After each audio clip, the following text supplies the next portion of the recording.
முதல்ல என்ன சொன்னாங்க? நீங்க எதையும் செய்து பரலோகம் செல்லும் தகுதியை அடைய முடியாது அப்படின்னு சொல்லி உங்கள உள்ள கூட்டிட்டு வந்துட்டு, அதுக்கப்புறம் நீங்க இதையெல்லாம் செய்யணும். செய்யலைன்னா பரலோகம் போக முடியாதுன்னுவாங்க. மோசடி வேலை. முதல்ல சொல்றாங்கல்ல, நீங்க இதெல்லாம் செய்யலைன்னா பரலோகம் போ மாட்டீங்கன்னு.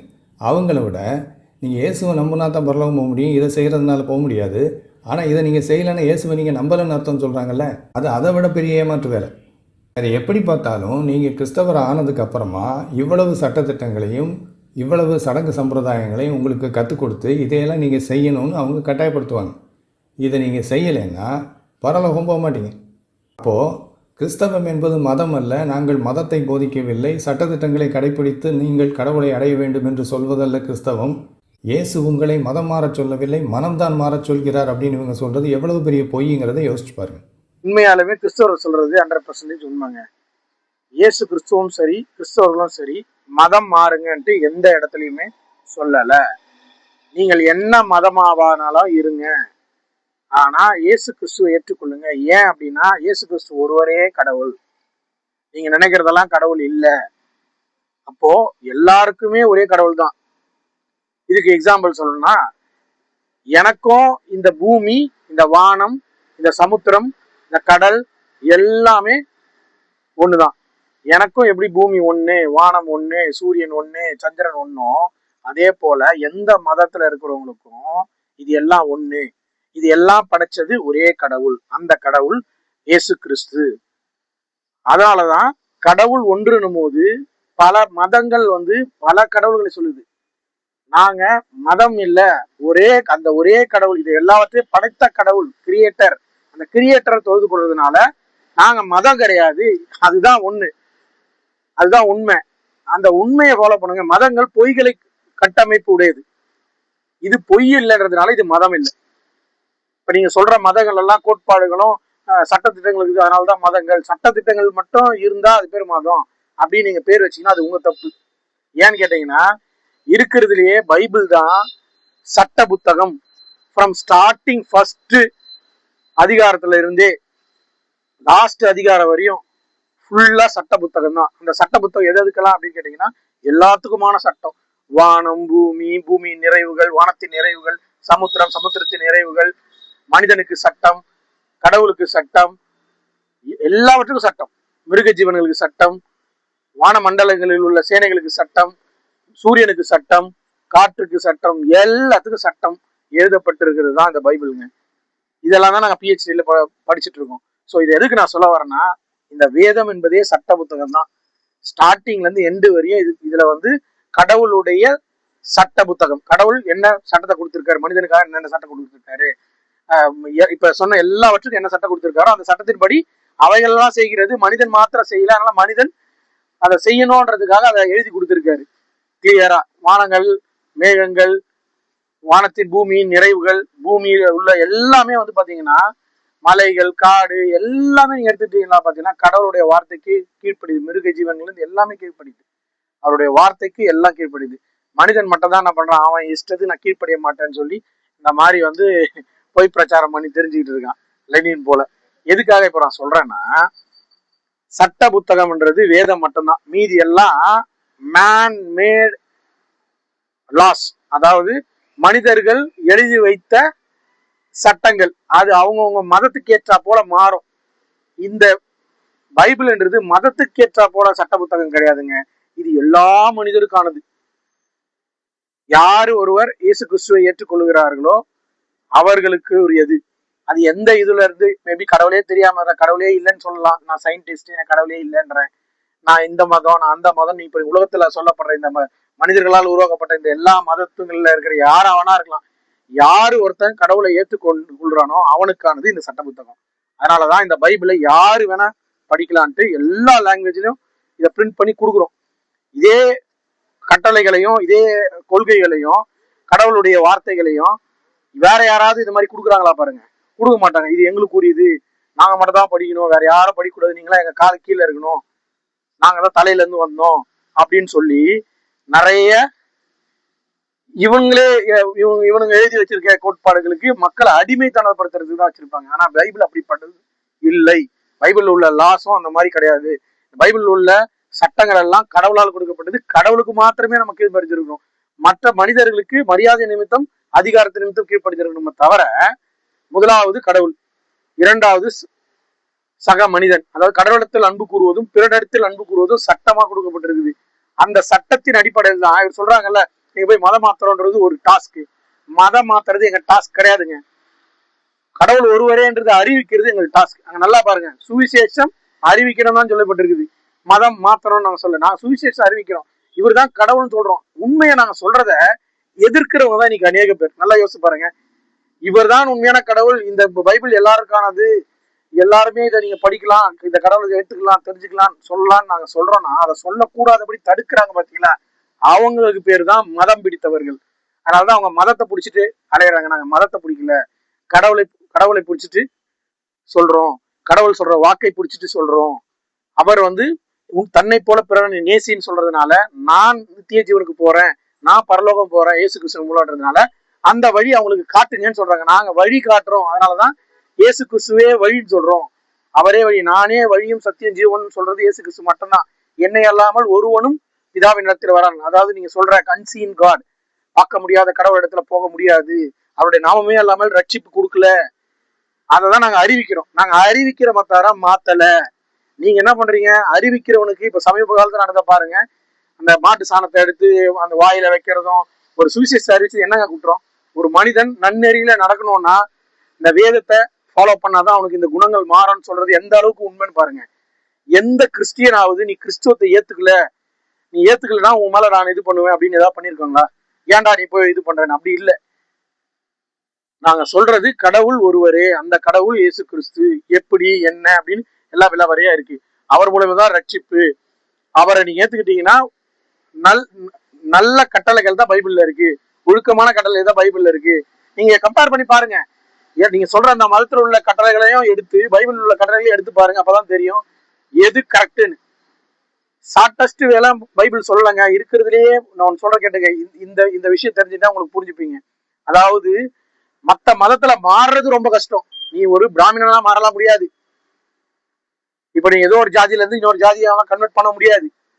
அப்படியே நீ கன்வெர்ட் ஆகுறனா கூட அதுக்கு பல ப்ராசஸ், பல இது வச்சிருக்காங்க. அதெல்லாம் நமக்கு தெரியல, எப்படி மாத்திரம் எந்த வச்சிருக்காங்க எல்லாம் தெரியல, ஒத்துக்க மாட்டாங்க முதல்ல. இவ்வளவு இதுவும் இருக்கு. அப்போ மாறுறது கஷ்டம், ஆனா வாழறது ஈஸி. இப்ப இந்துஸ்ல மாறுறது கஷ்டம், ஆனா வாழறது ஈஸி. போயிட்டு ஒரு தடவை போயிட்டீங்கன்னா அவ்வளவுதான். அந்த கடவுளுக்கு நீங்க கமிஷன் கொடுக்குற மாதிரி எதையாவது ஒண்ணு கொடுத்துட்டு எப்படியாவது இருந்துட்டு போலாம் அப்படின்னு இருக்கலாம். ஆனா கிறிஸ்துவத்துல எப்படின்னு கேளுங்க. கிறிஸ்துவத்துல மாறுறது ஈஸி. மனம், ஆமா நான் இந்த ஒரு கடவுளை ஏத்துக்கிறேன், இது இவர் மட்டும் தான் கடவுள், வேற யாருமே கடவுள் இல்லை, இவர் சொல்றது மட்டும் தான் வேத வாக்கு, வேற யார் சொல்றது வேத வாக்கு இல்லை அப்படின்றவன் தான் கிறிஸ்டியனாவே வாரான். அவன் தான் ஏத்துட்டு வரான், இவர் ஒருத்தர் தான் கடவுள், அந்த கடவுள் எனக்காக மறிச்சாருண்டு. அப்படியாப்பட்ட மாறுறது வெரி வெரி ஈஸி. மனம் மாற்றம் வெரி வெரி ஈஸி. அவர் எனக்காக சிலுவையில் அறையப்பட்டாருன்ற விசுவாசிக்கிறான், நம்புறான். அவர் தான் கடவுள், அவர் எனக்காக வந்தார், எனக்காக ரத்தம் சிந்தினார், அவரை நான் விசுவாசிக்கும் போது எனக்கு பரலோக ராஜ்யத்தை தருவார்னு முதல் விசுவாசத்தை எடுக்கிறான் பாருங்க. அதாவது கிறிஸ்டியனா மாறுறது ரொம்ப ஈஸி. ஆனா கிறிஸ்டியனா வாழறது ரொம்ப கஷ்டம். ஏன்னா பைபிள்ல எல்லா ரூல்ஸும் இருக்குது. நீ எல்லாருக்கும் கீழ்ப்படியணும், ஒழுங்கா இருக்கணும், கடவுள் இடத்துல ஒழுங்கா இருக்கணும், மனிதத்துல பிற மனிதத்துல ஒழுங்கா இருக்கணும், பேரண்ட்ஸ்க்கு ஒழுங்கா இருக்கணும், எல்லாத்துலயும் ஒழுங்கு இருக்கணும். ஒழுங்கு இல்லாம எதுவுமே கிடையாது. வேதம் ஃபுல்லாவே சட்டம், எல்லாத்துக்குமே சட்டம். சட்டம் இல்லாமல் ஒன்றுமே இல்லை. சட்ட புத்தகம் தான் வேதம். அப்படிதான் இருக்குது கிறிஸ்டியானிட்டி. அதனால இந்துல இருந்து ஒரு ஜாதியில இருந்து இன்னொரு ஜாதியோ இல்ல இது சொல்ற அந்த ஒரு இதுக்கு மாறுறது அப்படின்றது கஷ்டம். ஒருவேளை மாறிட்டாங்கன்னா அவங்களோட வாழ்க்கை ஈஸி. உலகத்துல என்ன வேணா அப்படின்னா பண்ணிட்டு போலான்னு ஒன்னும் பெருசா ஒன்னும் இருக்காது. ஆனா கிறிஸ்டியானிட்டியில ஈஸியா ஏத்துக்கலாம் ஆசை கடவுளை, இயேசு கிறிஸ்துவ. ஆனா வாழறது கஷ்டம். கஷ்டம் சென்ஸ் என்னன்னா ஒழுங்கா வாழணும். ஒழுங்கா வாழறதுதான் கஷ்டம். ஏன்னா இந்த உலகத்தை சுத்தி பாவங்களும் எல்லாமே இருக்கும். அதையெல்லாம் உதிரி தள்ளிட்டு தன்னைத்தான் தாழ்த்தி மத்தவனிடத்துல அன்பு கூர்ந்து, ஈவன் சாணி எடுத்து மேல அடிச்சாலும் பரவாயில்ல, நான் கடவுளுக்காக இது பெருசா எடுக்கலாட்டி, டேய் உனக்காக தான் நான் சொல்றேன், கடவுள் உங்க மேல அன்பு செலுத்த சொல்றாரு, நீ நரகத்துக்கு போயிடக்கூடாது, பரலோகம் வரணும், கடவுள் இடத்துல போகணுன்றதுக்காக சொல்றேன்னு அதையும் சகிச்சு நீங்க மிஷினரிஸ் எத்தனையோ பேர் ஊழியம் செய்யறாங்க. புரியுதுங்களா? எத்தனையோ பேர் சொத்தெல்லாம் விட்டுட்டு ஊழியம் செஞ்சவங்க எல்லாம், ஃபாரினர்ஸ் எல்லாம் இன்னைக்கு இந்தியால இந்த எஜுகேஷன்ஸ் எல்லாம் கொடுத்தாங்களா? எப்படி கொடுத்தாங்க? எஜுகேஷனோட கிறிஸ்துவை அறிவிச்சாங்களா? அன்பு அறிவிச்ச இந்த அன்பெல்லாம் எங்க இருந்து வந்தது? அவர்களை கடவுளுடைய கட்டளைகளுக்கு கீழ்ப்படுத்தினால்தான் வந்தது. இதே இங்க வரலன்னா இன்னைக்கு எத்தனை பேர் எப்படி அடிமையா இருந்திருப்பீங்க சொல்ல வேணாம். இந்துத்துவத்துல இருந்து இந்த இந்துஸ்ல இருக்கிற மூட நம்பிக்கையில இருந்து எத்தனை பேர் அழிஞ்சு போயிருப்பீங்கன்னு தெரியுமா? படிச்சே இருக்க மாட்டீங்க. படிப்பே ஒரு குலத்துக்கு மட்டும் தான் வச்சிருந்தாங்க. அப்படி இருக்கு. இதெல்லாம் நான் வெளியில சொல்லணும்னு சொன்னா நிறைய போகும். இப்ப எதுக்கு நாங்க இவ்வளோ பேசலன்னா, எவ்வளோ இருக்கு இந்த இந்துஸ்ல இருக்கிற இந்த குறைகளை இப்ப நான் பேசிட்டே இருந்தேன்னா வேஸ்ட். நிறைவானது இருக்குது, அதை நான் சொல்றேன். நிறைவானது வரும்போது குறைவானது ஒழிந்து போகும். நிறைவானதே இயேசு கிறிஸ்து. அவருடைய நாமமே அல்லாமல் ரட்சிப்பு இல்லை. அவரை ஏத்துக்கிட்டு அவருடைய கட்டளைகளின்படி, இந்த வேதத்தின் கட்டளைப்படி நீங்க வாழும் பொழுது உங்களுக்கு பரலோக ராஜ்யம் கிடைக்கும். சரி, இப்போ அடுத்த கேள்விக்கு வரேன். சொன்னாரு பாத்தீங்களா, முதல்ல நீங்க இயேசு கிறிஸ்துவை ஏத்துக்கிட்டாக்க பரலோகம் போனான்னு சொல்றீங்க. அப்புறம் வந்து இந்த சட்டத்திட்டத்துல கை கொள்ளனா பரலோகம் போக முடியாது சொல்றீங்க. பாத்தீங்களா, பொய் சொல்றீங்க. பொய் சொல்லி மக்களை ஏமாத்துறீங்க. நல்லா கேட்டுங்க. ஸ்கூலுக்கு போனாதான் நீ காலேஜுக்கு போக முடியும் அப்படின்றது பேசிக். அதே மாதிரிதான் இயேசு கிறிஸ்துவை ஏத்துக்கினா மட்டும்தான், அவராலே அன்றி எவனும் பிதா இடத்துல போக முடியாதுன்றதுனால அவரே வழியும் சத்திய ஜீவனமா இருக்கிறார். இயேசு கிறிஸ்து நாமம் தான் ரட்சிப்பு அப்படின்றத ஃபர்ஸ்ட் ஸ்டெப். ஃபர்ஸ்ட் இயேசு கிறிஸ்து ஏத்துக்கணும்னா பரலோகம் போக முடியாது. ஃபர்ஸ்ட் ஸ்டெப்பை தான் நாங்க சொல்றோம். போகும்போதே ஃபர்ஸ்ட் ஸ்டெப்லயே நாங்க எல்லாத்தையுமே சொன்னோம்னா ஒன்றும் புரியாது. உதாரணத்துக்கு ஒரு பையன் ஸ்கூல் ஜாயின் பண்ணும் போது, நீ ஸ்கூல்ல ஜாயின் பண்ணி நான் படிக்கணும், எக்ஸாம் எழுதணும், மிட்டம் டெஸ்ட் எழுதணும், இந்த டெஸ்ட் எழுதணும், அந்த டெஸ்ட் எழுதணும், பப்ளிக் எக்ஸாம் வரும், அது வரும், இது வரும், இதெல்லாம் பாஸ் பண்ணணும், இப்படியெல்லாம் பண்ணி இன்னொரு 10-15 வருஷம்லாம் நீ படிச்சு முடிச்ச பிறகுதான் காலேஜ் போகணும், அப்புறமா இது பண்ணணும், இப்படி எல்லாம் சொல்லி பாருங்க, படிக்கவே போக மாட்டான். ஸோ ஃபர்ஸ்ட் என்ன சொல்லி தரணுமோ அதுதான் சொல்லி தருவாங்க. இது ஓப்பன். சுவிசேஷன்றா என்னன்னு தெரிஞ்சுங்க. சுவிசேஷன்றது நற்செய்தி. அந்த நற்செய்தின்றது என்னன்னா, கடவுள் நமக்காக மனிதனாய் வந்தார், என்னுடைய பாவங்களை போக்குறதுக்காக வந்த மனிதனுக்கு பெயர் இயேசு கிறிஸ்து. அவர் தான் தெய்வம். அவர் தான் எல்லாவற்றையும் படைத்தார். மனிதர்கள் பாவத்தை போக்குறதுக்காக தூய்மையான ரத்தம் சிந்தும்படியாய் கண்ணியின் வயிற்றுல பிறந்து அவர் நமக்காக சிலுவையில ரத்தத்தை சிந்தி பாவம் மன்னிப்பாகிய மீட்பு, அது பேர் தான் ரட்சிப்பு. எல்லா பாவமும் நீங்க நினைக்கிறீங்க, இந்த தோஷம் அந்த தோஷம், இங்க போனா சரி, அங்க போனா சரி, இது எல்லாத்தையும் நான் போயிட்டு இதை இந்த பரிகாரம் செய்யணும், அந்த பரிகாரம், எந்த பரிகாரமே வேணா, இயேசு கிறிஸ்து மட்டுமே எல்லா பரிகாரத்தையும் செஞ்சு வச்சதுனால அவர் விசுவாசிப்பதன் மூலம் இந்த நித்திய ஜீவனுக்கு போகிறதுக்கான முதல் படி அதுதான். அதனாலதான் அதை சொல்றாங்க. முதல் படிக்கு வந்தீங்கன்னா தான் அடுத்த படின்றது உங்களுக்கு இந்த சர்ச்சில் போதிக்கிற இந்த கட்டளைகள் எல்லாம் நீங்க தெரிஞ்சுப்பீங்க. சரி, ஓகே. இப்ப அடுத்தது வரேன். இவ்வளவு கட்டத்திட்டங்கள் இருக்கு, அப்புறம் நீங்க ஃபர்ஸ்ட் இப்படி கூப்பிட்டு இப்படி பண்ணீங்கன்னா இது இப்படிதான் இருக்கும். இப்ப இதுக்கு இன்னொரு எக்ஸாம்பிள் சொல்லணும்னா, நீங்க இயேசு கிறிஸ்துவை ஏத்துக்கிட்டு, நான் கடவுளை ஏத்துக்கிட்டேன்பா, இனி அவருதான் கடவுள், வேற யாரும் இல்லை, நீங்க ஏத்துக்கிட்டீங்கன்னா அடுத்த நாளே நீங்க இறந்துட்டீங்க அப்படின்னா, மேபி நீங்க ஏத்துக்கிட்ட அது நிமித்தம் நீங்க பரலோக ராஜ்யம் போயிட முடியும். ஆனா நீங்க இயேசு கிறிஸ்துவை ஏற்றுக்கிட்டு இந்த பூமியில அடுத்த வாழ்கிற அந்த வருஷங்கள் இருக்கு பாத்தீங்களா, இப்போ ஒழுங்கா வாழணும்ன்ற கமிட்மெண்ட் தான் அதை ஏத்துக்கிறதுன்னு அர்த்தம். அந்த ஒழுங்கா வாழறதுக்கு இவருடைய சட்டத்திட்டங்கள் ஆகிய அந்த வேதத்தில் உள்ள சட்டத்திட்டங்களை கை கொண்டா மட்டும்தான் பரலோகம் போக முடியும். அப்போ அதனாலதான் அந்த கல்லன் இயேசு சிலுவையில அறையும் போது கல்லன் வந்து அவனுடைய குற்றத்தை உணர்ந்தான். இவரோ நியாயப்படி, இப்ப நாமளும் நியாயப்படி தண்டிக்கப்படுறோம், இவரோ எந்த குற்றமும் செய்யலையே அப்படின்னு தன்னை குற்றவாளியாகவும் அவர் தான் நீதிமானாகவும் அவன் ஒப்பு கொடுத்தான். என்னை வந்து உங்களுடைய ராஜ்யத்துல நேர்த்தருங்கன்னு சொல்றான். அதனால அந்த குற்றவாளிக்கு ரட்சிப்பு கிடைக்குது. இதுதான் நம்ம நிறைய நேரம் தியானிப்போம். ஓகேங்களா? அப்படியே அது போலதான் நீங்க இயேசு ஏற்றுட்டு ஒருவேளை மறுநாளே இறந்துட்டீங்கன்னா உங்களுக்கு பரலோகங்க, அது கன்ஃபார்ம்.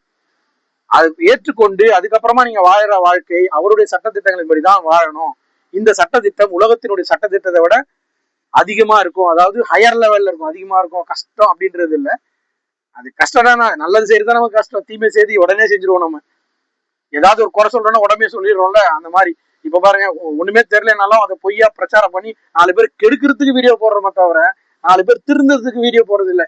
நான் எல்லாம் கூட இப்ப உங்களுக்கு ஆன்சர் பண்றேன்னா, 4 பேர் உங்க போதனையை கெட்டு போயிடக்கூடாது, இதெல்லாம் இல்லைன்றது நான் அதனாலதான் உங்களுக்கு ரிப்ளை வீடியோ போடுறேன். 4 பேர் நல்லா இருக்கணும்னு. 4 பேர் நல்லா இருக்கணும்னா நல்ல காரியம் செய்யலாம். அதனாலதான் நான் செய்யறேன், படிச்சு என்ன வரையும் வச்சுக்காம. ஏன் சொல்லு, கடவுளுடைய கட்டளை இப்படிதான் சொல்லுது, உன்னிடத்தில் அன்பு கூறுவது போல பிற இடத்துல அன்பு கூறு. நான் நித்திய ஜீவன் அடையும்படி எனக்கு கடவுள் தெரிந்து கொண்டார், நான் அவர் அறிவிக்க சொல்கிறார், நான் அறிவிக்கிறேன். அதன் மூலம் இந்த மாதிரி ஏதாவது தவறி போறாங்கன்னா அவர்கள் வந்து மனம் மாறி வருவார்கள் என்றால் அவர்கள் நித்திய ஜீவன் கிடைக்கும். இல்ல, நான் மதத்தை பிடிச்சிட்டு தான் இருப்பேன், எங்க மதம் எங்க கட்டளை எங்களுக்கு நான் சொல்லிக்கோ, அதை மாதிரிதான் போனேன், உங்களுக்கு வேற எங்களுக்கு வேறன்னு சொல்றவன்லாம் மதம் பிடிச்சவன். திருப்பி சொல்றேன், மனிதனாகிய எல்லாருக்கும் இந்த உலகம் சமம், இந்த வானம் சமம், இந்த சூரியன் சந்திரன் எல்லாம் ஒண்ணு, இந்த பூமி ஒண்ணு, உயிர் ஒண்ணு, இப்படி எல்லாமே ஒன்னா இருக்கிற இந்த காரியங்கள் எல்லாம் காமனா இருக்கும் போது கடவுள் ஒண்ணு. அந்த கடவுள் தான் இயேசு கிறிஸ்து நாங்க சொல்லிட்டு இருக்கோம். நீங்க இஷ்டத்துக்கு எதையோ சொல்லி மேன்மேட் டாக்டரின்ஸ் வச்சுட்டு அது மனிதர்களை எழுதப்படுத்த வச்சுட்டு அதை ஃபாலோ பண்ணிட்டு அதை மதம்னு பிடிச்சிட்டு இருக்கீங்க. இதே முஸ்லீமும் அதே மாதிரிதான். அவங்க இஷ்டத்துக்கு எழுதி வச்சு இங்க அங்க கொஞ்சம் கொஞ்சம் அது பாத்தீங்கன்னா நான் படிச்சிருக்கேன், என்னால சொல்றேன். அது வேதம்னே கன்சிடர் பண்ண முடியாது, அந்த அளவுக்கு இருக்கும். கிறிஸ்டியானிட்டில இருந்து பாதி எடுத்திருப்பாங்க, பைபிள்ல இருந்து இங்க கொஞ்சம் அங்க கொஞ்சம் எடுத்து நிறைய பொய் கதைகளை பிணைக்கப்பட்டிருக்கும். அது படிக்கும் போது பைபிளோட கம்பேரே பண்ண முடியாது. நான் திருப்பி ஃபைனலா ஒரே விஷயம் சொல்றேன். நான் இவ்வளவு சொல்றேன்ல, இந்துசம் பத்தியோ இல்ல முஸ்லீம் பத்தியோ கிறிஸ்டியன் பத்தியோ, ஒரு தடவையாவது இந்த பைபிளோட மத்தங்களை கம்பேர் பண்ணி பாருங்க.